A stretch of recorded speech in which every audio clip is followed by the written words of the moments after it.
Ça m'est souvent arrivé de me blesser pendant la période de Noël, donc écoute bien les 3 options que j'ai à te proposer, et ça devrait bien se passer. Mais avant ça, sais-tu pourquoi on se blesse à cette période? Ton temps de sommeil est altéré par les soirées à rallonge, ta nutrition est un peu déséquilibrée, voire totalement anarchique, ton hydratation laisse à désirer. Enfin, je te fais confiance pour t'hydrater, mais j'imagine que ça sera pas juste de l'eau. Et en soi, pas de souci, c'est même génial pour lâcher prise, se ressourcer mentalement, donc fais-toi plaisir. Mais quand il s'agit de course à pied, c'est là que ça se gâte parce que sommeil, nutrition, hydratation, ce sont les 3 piliers de la récupération et donc les 3 piliers anti-blessure. Et donc, on arrête de courir ou on passe pour le frustré de service qui se prive à Noël à cause de son entraînement? La bonne nouvelle, c'est que je ne vous imposerai pas ça, quelle que soit l'option que vous choisirez. Si tu n'as pas de course objectif dans les 2-3 prochains mois et que tu n'as pas fait de coupure annuelle cet été, c'est peut-être le meilleur moment pour la faire et profiter à fond des fêtes. Parce que si on est sérieux la majeure partie de l'année, on peut clairement s'autoriser à tout oublier pendant ces moments exceptionnels. Les fêtes, c'est une fois par an et ensuite on repart avec un corps et un mental qui sera régénéré. Et du 24 décembre au 2 janvier, ça fait à peine 10 jours, ça limite grandement les pertes de forme. Tu auras tout juste commencé à perdre un peu, que tu vas reprendre la course et rattraper tout ça.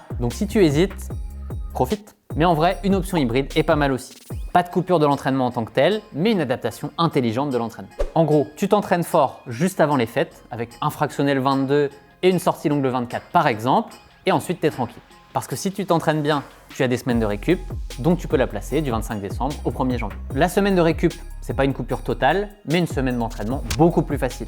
Et dans ce cas précis, n'hésite pas à y aller encore plus mollo, mieux vaut prévenir que guérir. Et si ta semaine de récup n'était pas prévue à ce moment, tu peux faire exceptionnellement une permutation dans ton programme. Et si tu es abonné au campus, viens nous voir dans le support, on va t'aider à gérer ça. Mais si tu veux t'entraîner dur pendant les fêtes, c'est pas impossible, mais fais pas n'importe quoi. En termes de planif, on part comme dans l'option 2 pour un gros entraînement le 24 et ensuite c'est repos jusqu'au 26. Et j'insiste, totalement au repos. Oubliez le décrassage du jour de Noël, ce sera beaucoup plus efficace de vous reposer ou d'aller faire une petite marche en famille. Ensuite, le 26, c'est encore repos si vous courez 3 fois par semaine ou un footing de 30 minutes pour tourner les jambes. Le but est de courir le moins possible dans cette période où tous les niveaux de stress sont au maximum. Et puis ça vous permettra de récupérer l'énergie pour un beau bloc d'entraînement entre le 27 et le 31 décembre. Ça fait une période de 5 jours où tu peux placer un fractionné et une sortie longue si tu cours 3 fois par semaine. Et si vous courez 4 ou 5 fois, vous pourrez même faire 2 fractionnés.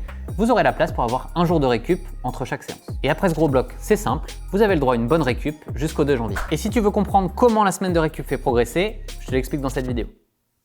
Joyeuses fêtes!